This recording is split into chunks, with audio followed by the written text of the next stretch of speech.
किसी समुदाय को जब पूरी दुनिया मिलकर हिट करती है, उसके खिलाफ कैंपेन चलाती है, उसे कोसती है, उसे दबाने का प्रयास करती है, तो फिर क्या होता है? यह आज अमेरिका के वॉशिंगटन डीसी में दिखा, जहां इजराइल एम्बेसी में काम करने वाले 2 कर्मचारियों की हत्या कर दी गई। ये पूरी तरह से इजराइल और यहूदियों के खिलाफ दुनिया भर में फैलाई जा रही नफरत का नतीजा है। इस वक्त दुनिया में 2 ही समुदाय निशाने पर हैं, हिंदू और यहूदी। आज से ठीक 1 महीना पहले पहलगांव में 25 हिंदुओं की हत्या कर दी गई, सिर्फ इसलिए कि वो हिंदू थे, धर्म पूछकर। इसलिए पहले आतंकियों ने उनका मजहब पूछा, फिर गोली मारी। आज अमेरिका की राजधानी वॉशिंगटन डीसी में 2 यहूदी नागरिकों की हत्या कर दी गई, जो इजरायली एम्बेसी में काम करते थे। समस्या यह भी है कि दुनिया खामोश है। इन घटनाओं को सामान्य लॉ एंड ऑर्डर की प्रॉब्लम समझकर भुला दिया जाता है। हकीकत यह है कि हिंदू और यहूदी पूरी दुनिया में टारगेट हो रहे हैं, वो भी उनके धर्म की वजह से। आप गौर से सोचिए, क्या बांग्लादेश से लेकर पहलगांव तक हिंदुओं को टारगेट नहीं किया जा रहा है? बांग्लादेश में जब शेख हसीना का तख्ता पलट हुआ तो किस तरह से हिंदुओं को उनके घरों से निकाल निकाल कर मारा गया, उन्हें बेदखल किया गया, उनके साथ कितने अत्याचार हुए, कैसे उनके घर मंदिर जला दिए गए, ये पूरी दुनिया ने देखा। और पहलगांव हिंदुओं को कैसे चुन चुन कर वहां भी मारा गया। इसको तो अभी सिर्फ 1 महीना ही हुआ है। हिंदू तो हिंदुस्तान में भी सुरक्षित नहीं है। जिस भी जिले में हिंदू अल्पसंख्यक हो जाते हैं, वहां वो टारगेट पर आते हैं। हाल ही में हमने ये पश्चिम बंगाल के मुर्शिदाबाद में भी देखा था। और यही तो अब यहूदियों के साथ हो रहा है। पिछले 1.5-2 साल से उनके खिलाफ इतनी नफरत फैलाई गई कि सोचिए, अमेरिका जैसे सुरक्षित माने जाने वाले देश में भी उन पर हमले हो रहे हैं, उन्हें जान से मारा जा रहा है। हमलावर घात लगाकर उनका इंतजार कर रहा है, मौका पाते ही गोली मार देता है। अमेरिका की राजधानी वॉशिंगटन डीसी में इजरायली एम्बेसी में काम करने वाले 2 कर्मचारियों की हत्या कर दी गई। वॉशिंगटन डीसी के एक जूइश म्यूजियम में अमेरिकन जूइश कम्युनिटी के एक कार्यक्रम आयोजित कर रही थी। इसी कार्यक्रम में ये दोनों हिस्सा लेने के लिए गए थे। जैसे ही इवेंट खत्म हुआ और इजरायली एम्बेसी के लोग बाहर निकले, तो बाहर खड़े एक शूटर ने गोलियां चला दी, जिसमें इन दोनों की मौत हो गई। दोनों पीड़ितों की पहचान यारोन लिस्चिंस्की और सारा मिलग्रिम के रूप में हुई है। दोनों की अगले हफ्ते यरूशलेम में सगाई थी। पुलिस ने आरोपी को पकड़ा है, जिसका नाम एलियस रोड्रिगेज है। वो 30 साल का है और इलिनॉय शिकागो का रहने वाला है। क्या ये सिर्फ लॉ एंड ऑर्डर का मसला है? ऐसे बनाया ऐसा ही जा रहा है कि पूरी तरह से यहूदियों, इजरायलियों से नफरत का एक मामला दिखता है। ये उसी वक्त की तस्वीरें हैं जब इस हमलावर को पकड़ा गया। ये पुलिस की कस्टडी में था और फिर भी फिलिस्तीन की आजादी के नारे लगा रहा था।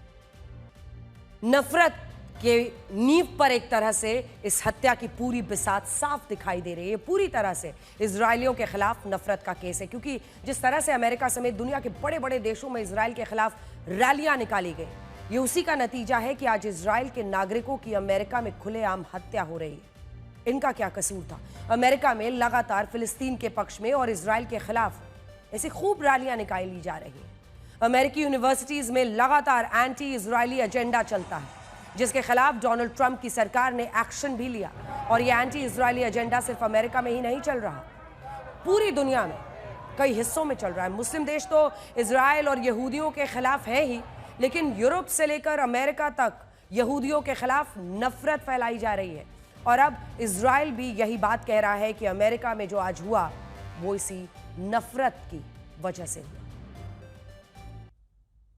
इस नफरत की वजह से एक यंग कपल को जान से मार दिया गया और इस पर कोई हल्ला हंगामा नहीं है। दुनिया में इस घटना की कवरेज तो हो रही है, लेकिन जाहिर तौर पर इसे लॉ एंड ऑर्डर का मसला ही बताया जा रहा है। जैसा कि 7 अक्टूबर 2023 के हमास के अटैक को भी लोगों ने आज़ादी की लड़ाई बताकर जस्टिफाई किया था, सही ठहराया था, उसी तरह से इस हमले को भी सामान्य बात ही बताया जा रहा है। ये पूरी वही टूल किट है जो पहलगांव हमले के बाद आतंकवाद पर नहीं बल्कि कश्मीर के मुद्दे पर बात कर रहा था। पहलगांव में आतंकियों ने धर्म पूछ कर मारा। पहले धर्म पूछा, कपड़े उतरवाए, फिर गोली मारकर हत्या की। लेकिन देखिए इंटरनेशनल मीडिया को क्या दिखा। इंटरनेशनल मीडिया को दिखा कश्मीर का मुद्दा। उन्होंने कश्मीर और उसके इतिहास पर बड़े बड़े आर्टिकल लिखने शुरू कर दिए। ये वही इंटरनेशनल मीडिया है जिसे गाजा में इस्राएल के बमों से हुआ नुकसान तो दिखता है, लेकिन 23 अक्टूबर की हिंसा नहीं दिखती, जिसके बाद इस्राएल ने गाजा में हमास को तबाह करना शुरू किया। यह सब इसलिए होता है क्योंकि न सिर्फ इंटरनेशनल मीडिया बल्कि पश्चिमी देशों के बड़े बड़े नेता भी सिर्फ मौका परस्त यानी कि अवसरवादी पॉलिटिक्स खेलते हैं। उन्हें सिर्फ अपना फायदा दिखता है और इसके लिए वो आतंकियों का और आतंकी देशों का भी साथ देने से पीछे नहीं हटते। जैसे कि डोनाल्ड ट्रंप ने भले ही इस घटना की निंदा की हो और कहा हो कि कट्टरता के लिए अमेरिका में कोई जगह नहीं, लेकिन असल में अमेरिका के राष्ट्रपति को कितना फर्क पड़ता है? ना उन्हें यहूदियों की मौत से फर्क पड़ता है और ना ही हिंदुओं के मारे जाने से। यह सवाल इसलिए उठ रहा है, अगर ऐसा ना होता तो फिर डोनाल्ड ट्रंप पाकिस्तान की तारीफें ना कर रहे होते। अब वक्त आ चुका है कि आईना दिखाया जाए। पाकिस्तान के नेताओं के लिए ग्रेट लीडर्स ना बोल रहे होते, महान नेता। सोचिए, जिस पाकिस्तान से अमेरिका ने अपना सबसे बड़ा दुश्मन ओसामा बिन लादेन पकड़ा हो, जो अमेरिका में हजारों लोगों की मौत का जिम्मेदार रहा हो। 9/11 लगभग 3000 अमेरिकियों की जान गई थी और आखिरकार कहां मिला था ओसामा बिन लादेन? इसी पाकिस्तान में। उसे एक स्पेशल ऑपरेशन में अमेरिका ने पाकिस्तान के एबटाबाद से ही पकड़ा था। और वहीं आतंकी मुल्क पाकिस्तान अमेरिका के लिए ग्रेट हो गया क्योंकि ट्रंप को इसमें भी अपना फायदा दिख रहा है। किसी जमाने में पाकिस्तान की मदद रोकने वाले ट्रंप अब पाकिस्तान के साथ बड़े बड़े ट्रेड के वादे कर रहे हैं, इसका बखान कर रहे हैं। जब से भारत और पाकिस्तान के बीच में फिलहाल एक दूसरे पर हमले को लेकर समझौता हुआ है, डोनाल्ड ट्रंप पता नहीं कितनी बार यह दावा कर चुके हैं कि उन्होंने ही यह सीज फायर करवाया। एक बार फिर से ट्रंप ने यही बात दोहरा दी। If you take a look at what we just did with Pakistan and India, we settled that whole thing, and I think I settled it through trade. We're doing a big deal with India. We're doing a big deal with Pakistan, and I said, "What are you guys doing?" You know, somebody had to be the last one to shoot, but the shooting was getting worse and worse, bigger and bigger, deeper and deeper into the countries, and we spoke to them, and I think we, you know, I hate to say we got it settled, and then 2 days later, something happens, and they say it's Trump's fault. But Pakistan has got some excellent people and some really good, a great leader. And India is my friend Modi, and he's a mutual friend. Yeah, he's a great guy. हालांकि उन्होंने प्रधानमंत्री नरेंद्र मोदी का खुद नाम लिया, लेकिन Donald Trump को दरअसल सिर्फ श्रेय लेने का ही शौक नहीं है। का प्रिय शौक ये अब बन गया है कि दूसरे देशों के नेताओं को व्हाइट हाउस बुलाइए, बुलाकर बेइज्जत कीजिए, उन्हें नीचा दिखाना। पहले उन्हें यूक्रेन के राष्ट्रपति व्लादिमीर ज़ेलेंस्की के साथ यही किया था। अब उनका नया एपिसोड साउथ अफ्रीका के राष्ट्रपति सिरिल रामाफोसा के साथ हुआ है। साउथ अफ्रीकन प्रेसिडेंट अमेरिका के दौरे पर है। वो डोनाल्ड ट्रंप से मुलाकात करने के लिए व्हाइट हाउस पहुंचे थे, लेकिन उन्हें क्या पता था कि ट्रंप पूरी दुनिया के सामने उनका जुलूस निकाल देंगे। उन्हें इस तरह से बेइज्जत होना होगा। ये शब्द थोड़े कठोर जरूर हैं क्योंकि इंटरनेशनल डिप्लोमेसी में आमतौर पर इनका इस्तेमाल नहीं किया जाता है, लेकिन डोनाल्ड ट्रंप जो कर रहे हैं वो बिल्कुल ऐसा ही है। ट्रंप और सिरिल रामाफोसा की मीडिया से बातचीत के दौरान साउथ अफ्रीका में गोरे किसानों पर हो रहे हमलों का सवाल उठा। ट्रंप ने कहा कि बहुत से व्हाइट फार्मर्स वहां से भागकर अमेरिका आ रहे हैं और इसके बाद ट्रंप ने रामाफोसा से एक्सप्लेनेशन मांग लिया। यहीं से इस पूरे विवाद की शुरुआत हुई। आप पहले जरा ट्रंप का ये बयान सुनिए। A lot of people are very concerned with regard to South Africa, and that's really the purpose of the meeting, and we'll see how that turns out. But we have many people that feel they're being persecuted, and they're coming to the United States. So we take from many locations if we feel there's persecution or genocide going on. And we had a lot of people. I must tell you, Mr. President, we have had a tremendous number of people, especially since they've seen this. Generally, they're white farmers, and they're fleeing South Africa, and it's a very sad thing to see. But I hope we can have an explanation of that, because I know you don't want that. अब जब ये सब चल रहा था तो south African president चुपचाप सुन रहे थे। पत्रकारों में एक रिपोर्टर ने डोनाल्ड ट्रंप से फिर ये सवाल पूछा तो रामाफोसा खुद जवाब देने लगे और ये बताने की कोशिश कर रहे थे कि साउथ अफ्रीका में ऐसा कुछ नहीं हो रहा है, लेकिन वो नहीं जानते थे कि डोनाल्ड ट्रंप तो पूरी तैयारी करके बैठे थे, स्क्रीन तैयार। पहले आप दक्षिण अफ्रीकी राष्ट्रपति की सफाई सुनिए, फिर आपको बताते हैं कि आगे कैसे पूरा ड्रामा हुआ। What will it take for you to be convinced that there's no white genocide in South Africa? Well, I can answer that for the president. It's for him. No, seriously. I'd rather have him answer. Yeah, I'd rather answer that. It will be. Our president will respond to you. Yeah, let me, Thank you, Mr. President. it will take President Trump listening to the voices of South Africans, some of whom are his good friends, like those who are here. When we have talks between us on around a quiet table, it will take President Trump to listen to them. I'm not going to be repeating what I've been saying. I would say if there was Afrikaner farmer genocide, I can bet you these three gentlemen would not be here, including my Minister of Agriculture. He would not be with me. So it'll take him, President Trump, listening to their stories, to their perspective. That is the answer to your question. असल में Donald Trump पूरी तरह से homework करके बैठे थे, videos भी तैयार थे और अब तो ऐसा लगता है कि रिपोर्टर से सवाल करने को भी उन्होंने पहले से ही प्लानिंग कर रखी थी, क्योंकि जैसे ही सिरिल रामाफोसा ने कहा कि उनके देश में ऐसा कुछ नहीं हो रहा है तो डोनाल्ड ट्रंप ने तुरंत पहले मीडिया रिपोर्टर्स और डॉक्यूमेंट्रीज की बात की और फिर लाइट बंद करवाकर टीवी पर एक वीडियो चला दी जिसमें साउथ अफ्रीका में गोरे लोगों के खिलाफ दिए जा रहे बयानों का संकलन था। उनके खिलाफ की जा रही रैलियों के वीडियोस थे, बाकायदा 4 मिनट 35 सेकंड का वीडियो चला दिया। इस दौरान साउथ अफ्रीकन प्रेसिडेंट बड़े नर्वस दिखाई दे रहे थे, उन्हें समझ में नहीं आ रहा था कि करें क्या। देखिए आप ये पूरा सीक्वेंस जरा। We have thousands of stories talking about it, Sure. and we have documentaries, we have news stories, and that. Is Natalie here? Somebody here to turn that? I could show you a couple of things, and I have to. It has to be responded to. Yeah, sure. We have. Let me see the articles, please, if you would, and turn the lights down. Turn the lights down, and just put this on. It's right behind you, Johan. दक्षिण Africa के राष्ट्रपति बड़े embarrass हो गए थे, दिख रहा था कि वो शर्मिंदा हो रहे थे।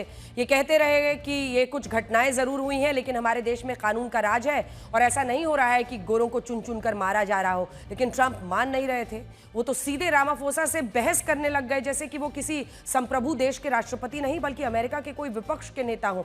आमतौर पर किसी मेहमान को घर बुलाकर अपने देश में, अपने राष्ट्रपति भवन में, व्हाइट हाउस में बुलाकर अपनी मीडिया के सामने, दुनिया के सामने ऐसे बेइज्जत करने का कूटनीतिक उदाहरण है ही नहीं।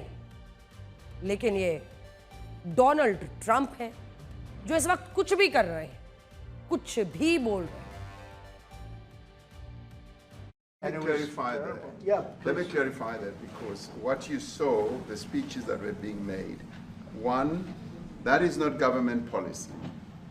We have a multi-party democracy in South Africa that allows people to express themselves, political parties to adhere to various policies, and in many cases, or in some cases, those policies do not go along with government policy. Our government policy is completely against what he was saying, even in the parliament. And they're a small minority party, which is allowed to exist in terms of our constitution. but you do allow them to take land. No. You do allow them to take land. Nobody can and then take when land. they take the land, they kill the white farmer. And when they kill the white farmer, nothing happens to them. अब उन दावों की पड़ताल करते हैं जो Donald Trump ने पूरी दुनिया के सामने किए हैं। ट्रंप का कहना है कि साउथ अफ्रीका में गोरे किसानों की हत्याएं हो रही हैं, सरकार शामिल है और समझने के लिए थोड़ा इतिहास में भी जाना होगा। दक्षिण अफ्रीका पहले डच की और फिर अंग्रेजों की एक कॉलोनी थी। इस दौरान यहाँ के अश्वेतों से उनकी जमीनें छीनी गई और उन्हें दूसरे इलाकों में भेज दिया गया। साउथ अफ्रीका में गोरों की आबादी सिर्फ 7% है और उनके पास पूरे देश की 75% से ज्यादा जमीन है।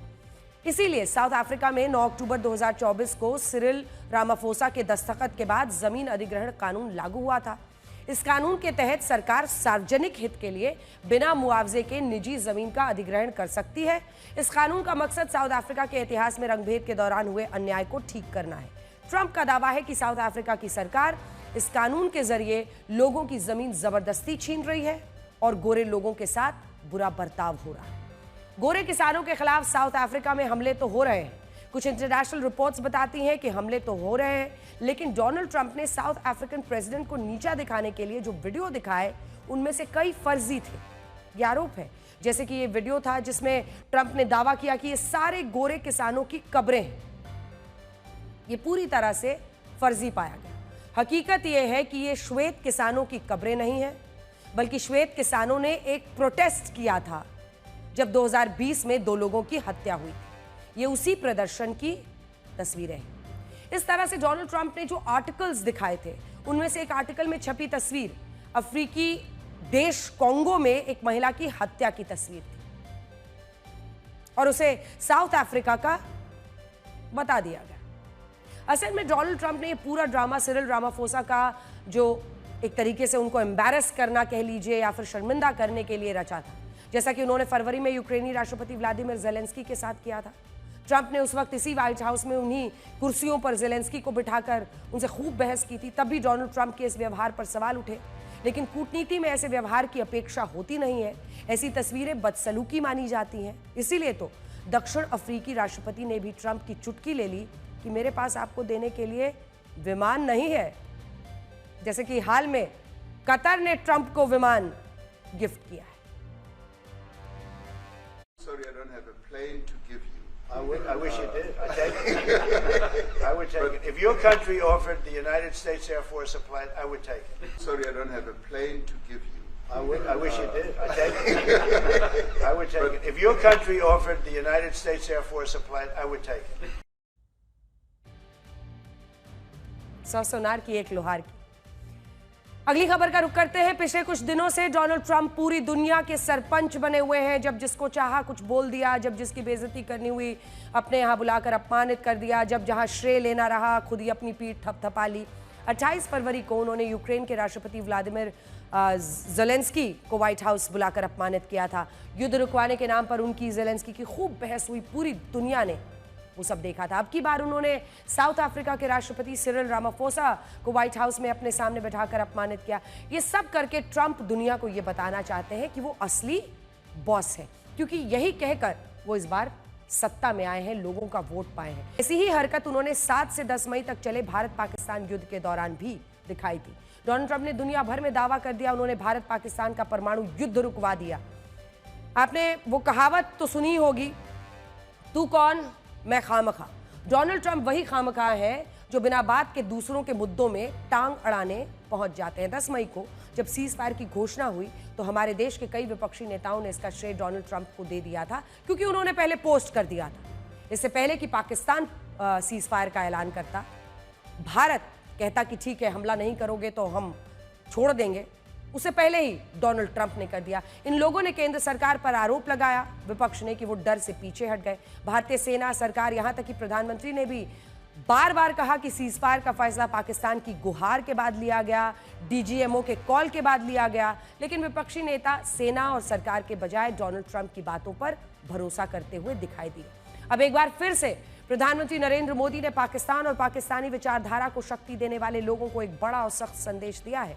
प्रधानमंत्री ने चेतावनी भरे लहजे में कहा कि अब से भारत में होने वाले हर आतंकी हमले की कीमत पाकिस्तान को ही चुकानी पड़ेगी। प्रधानमंत्री नरेंद्र मोदी ने बीकानेर से अमेरिकी राष्ट्रपति डोनाल्ड ट्रंप, नाम तो नहीं लिया, लेकिन संदेश दिया आतंक के खिलाफ एक्शन लेने में अब से दुनिया की कोई भी ताकत भारत को रोक नहीं पाएगी। अब भारत ने दो टूक साफ कर दिया है, हर आतंकी हमले की पाकिस्तान को भारी कीमत चुकानी पड़ेगी और ये कीमत पाकिस्तान की सेना चुकाएगी, पाकिस्तान की अर्थव्यवस्था चुकाएगी। पाकिस्तान के साथ न ट्रेड होगा न टॉक। अगर बात होगी तो सिर्फ पाकिस्तान के कब्जे वाले कश्मीर की, पीओके की। भारतीयों के खून से खेलना पाकिस्तान को महंगा पड़ेगा।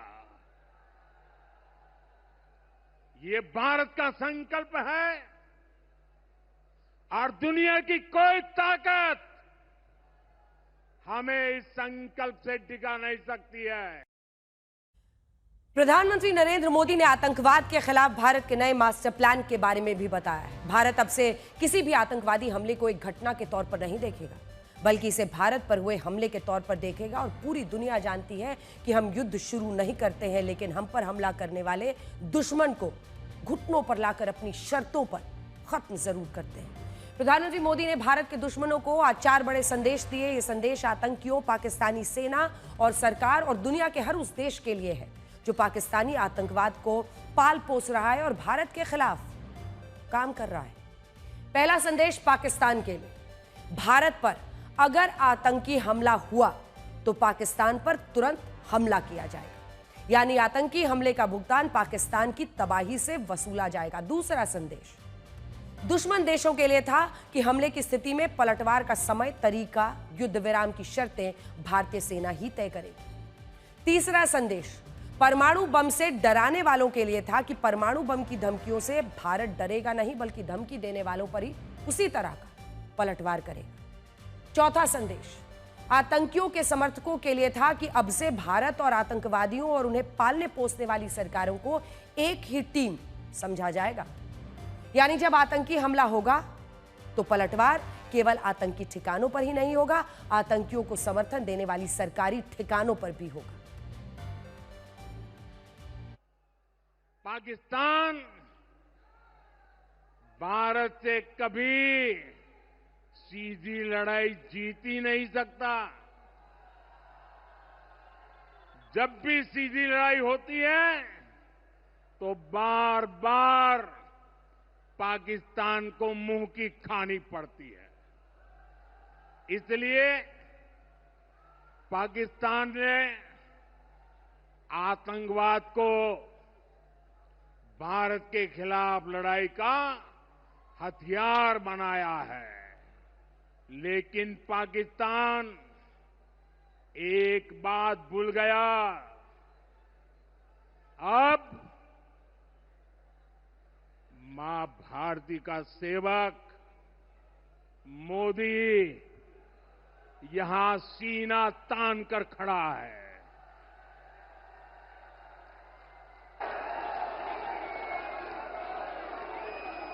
मोदी का दिमाग ठंडा है, ठंडा रहता है, लेकिन मोदी का लहू गर्म होता है।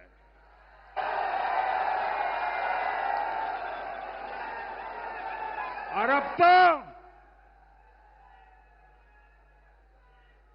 मोदी की नसों में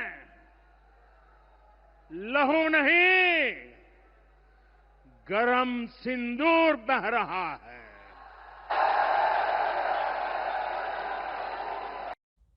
प्रधानमंत्री नरेंद्र मोदी ने करणी माता मंदिर में शक्ति पूजा करने के बाद एक ऐसी कविता सुनाई जिसे सुनने के बाद शहबाज शरीफ, आसिम मुनीर और उनके प्रिय आतंकियों की नींद उड़ गई होगी। हम आपको पीएम मोदी की वो कविता सुनवाते हैं। जो सिंदूर मिटाने निकले थे उन्हें मिट्टी में मिलाया है।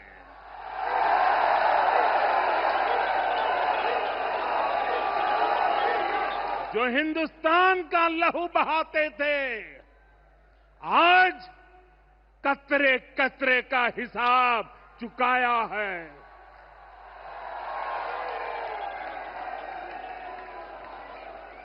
जो सोचते थे भारत चुप रहेगा,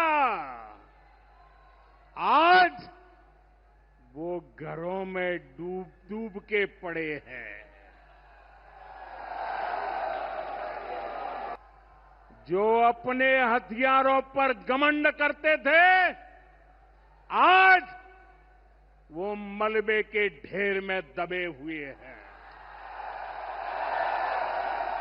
ये शोध प्रतिशोध का खेल नहीं,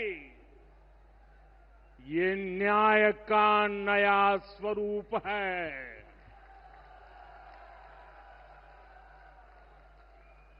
ये न्याय का नया स्वरूप है। ये ऑपरेशन सिंदूर है। ये सिर्फ आक्रोश नहीं है, ये समर्थ भारत का रौद्र रूप है। ये भारत का नया स्वरूप है।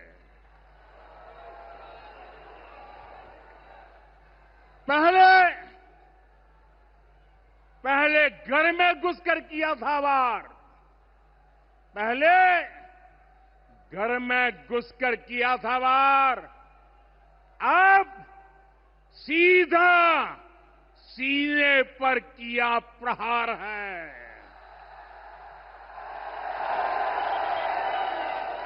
आतंक का फन कुचलने की यही नीति है, यही रीति है, यही भारत है, नया भारत है। प्रधानमंत्री नरेंद्र मोदी के तेवर देखकर पाकिस्तान, तुर्की, चीन जैसे देशों को समझ में आ गया है कि आतंकवाद के खिलाफ भारत ने पहले से ज्यादा सख्त रुख अपना लिया है। और भारत ने आतंक और आतंकी देशों के खिलाफ नए नियम बना लिए हैं और इन नए नियमों के मुताबिक अगर आतंकियों ने गोली चलाई तो उन पर, उनके पालनहारों पर अटैक होगा।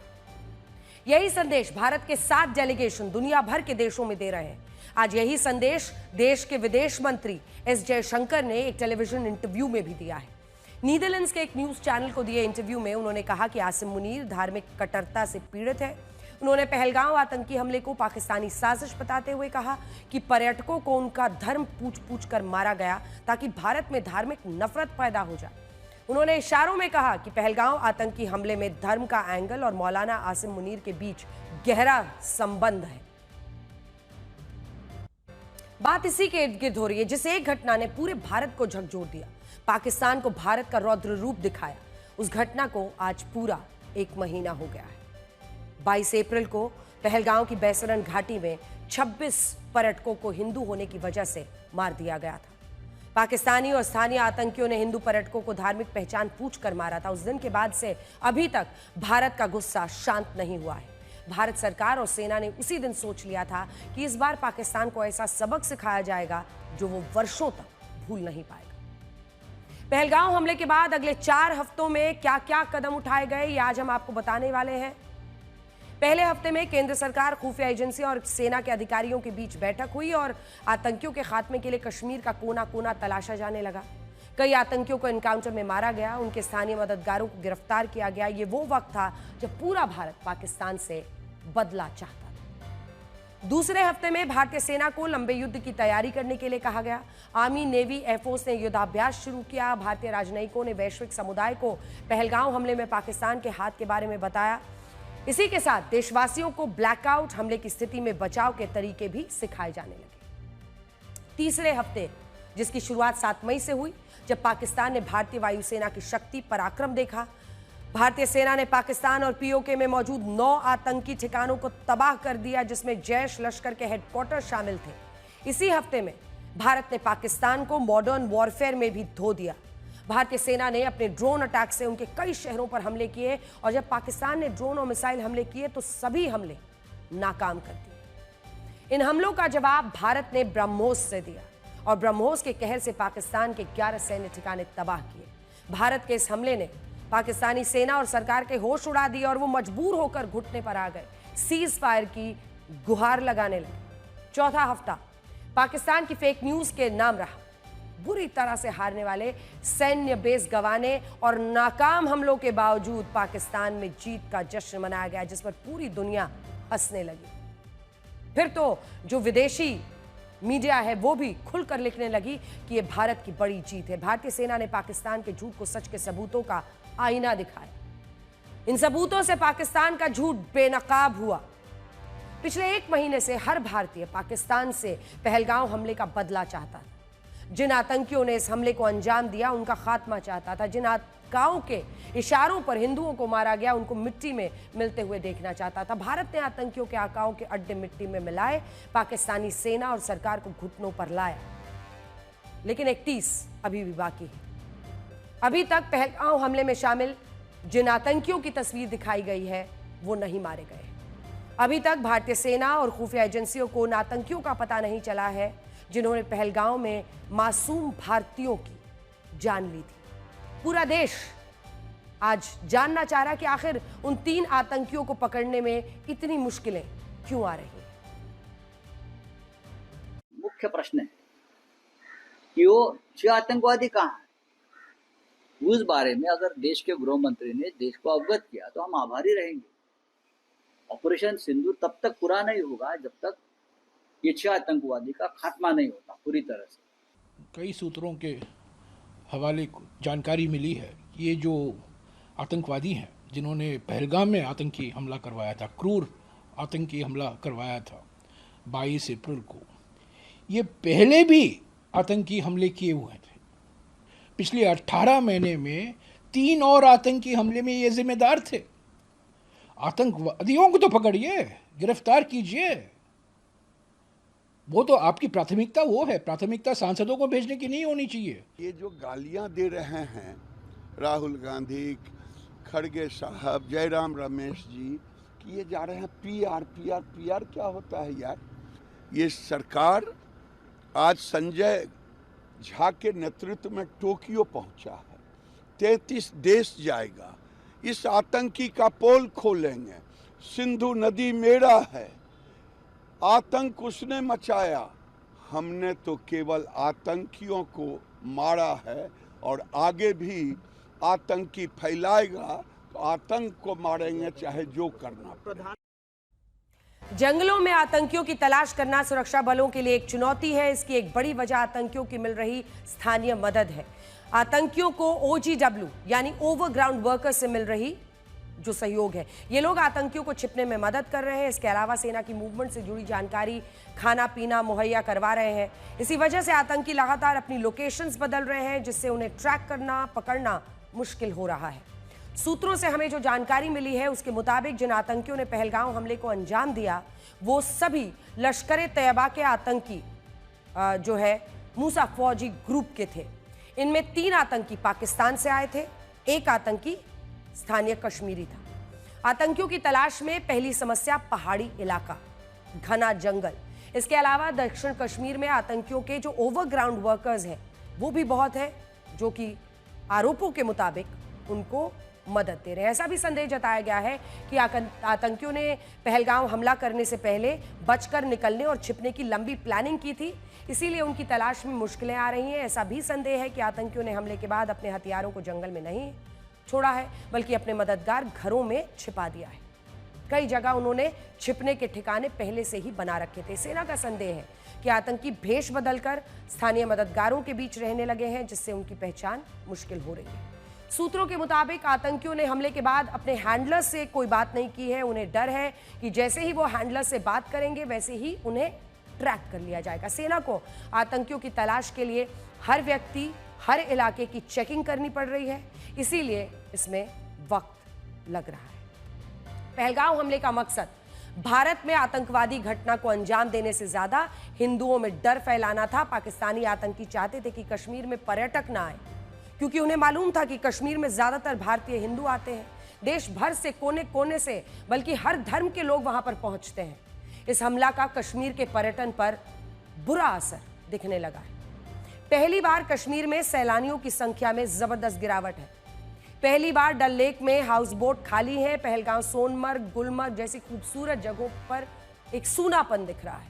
जिस निशात गार्डन में पहलगाम हमले से 4 आप देखिए तो पहले हर दिन लगभग 10,000 सैलानी आते थे, आज वहां मुश्किल से 100-200 लोग ही पहुंच रहे हैं। हम आपको अपनी एक रिपोर्ट दिखाते हैं जिसमें आप सैलानियों से हमेशा गुलजार रहने वाले कश्मीर का एक सूनापन, एक उदासी देखेंगे और यही बताता है कि पाकिस्तान किस फिराक में निकला।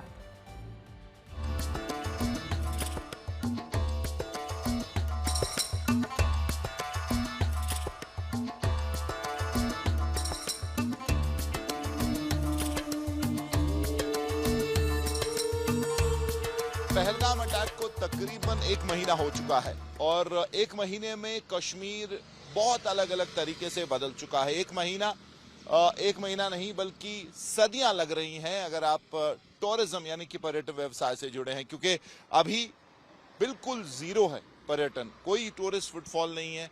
लेकिन आगे क्या इन स्टोर है कश्मीर टूरिज्म के लिए? फिलहाल सरकार का माने तो उनका पूरा फोकस अमरनाथ यात्रा पे है।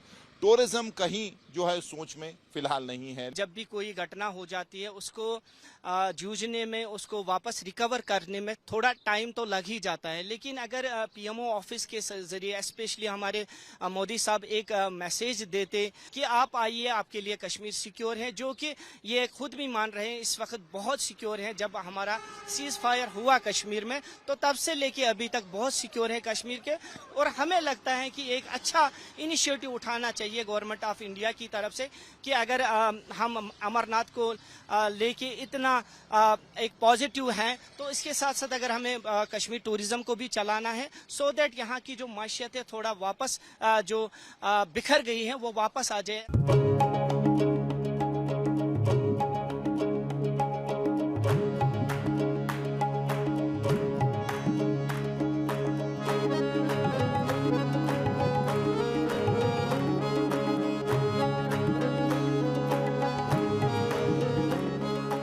इस वक्त हम निशात बाग में हैं, जो कि एक बहुत फेमस मुगल गार्डन है श्रीनगर का।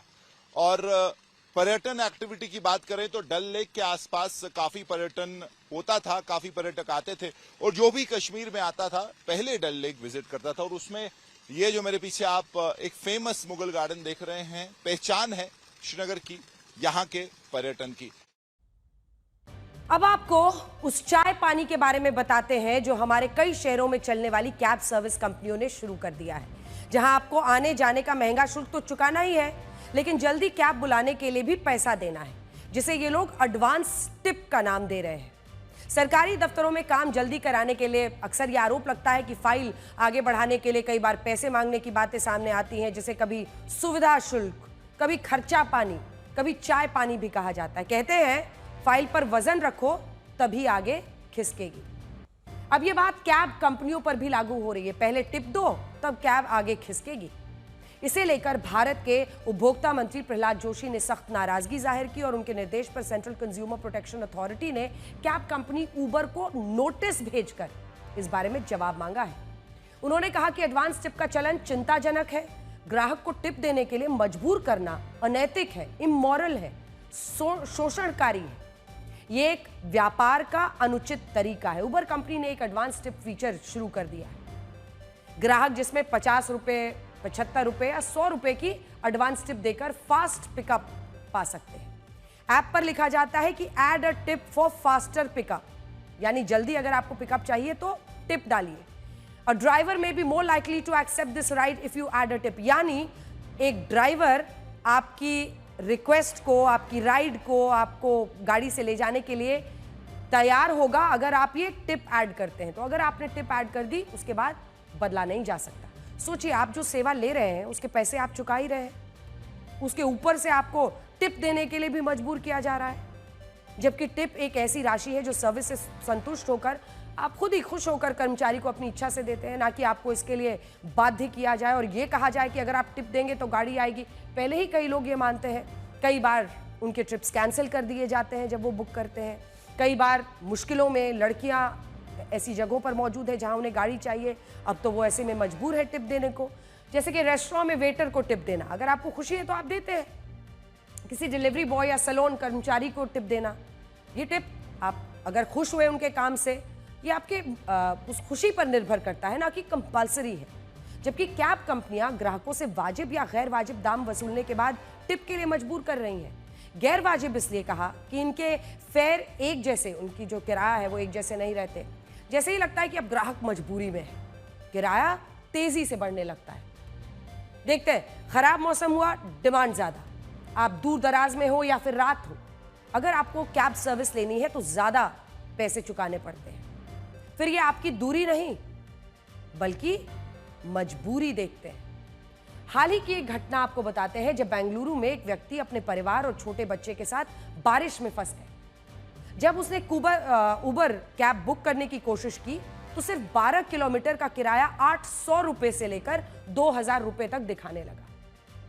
अब इसका मतलब हुआ कि 1 किलोमीटर के लिए 65 रुपए से लेकर 165 रुपए तक चुकाने पड़ सकते हैं। परेशान होकर इस व्यक्ति ने सोशल मीडिया पर पोस्ट डाला, कहा कि एक परिवार छोटे बच्चे के साथ बारिश में फंसा है तो क्या आपसे ऐसी उम्मीद की जाए। उसने कहा कि यह शर्मनाक मनमानी है। उसने इस बेंगलुरु के ट्रैफिक का फायदा उठाने वाले माफिया करार दिया। ऐसे में वो कहां गलत है? ये तो एक उदाहरण भर है।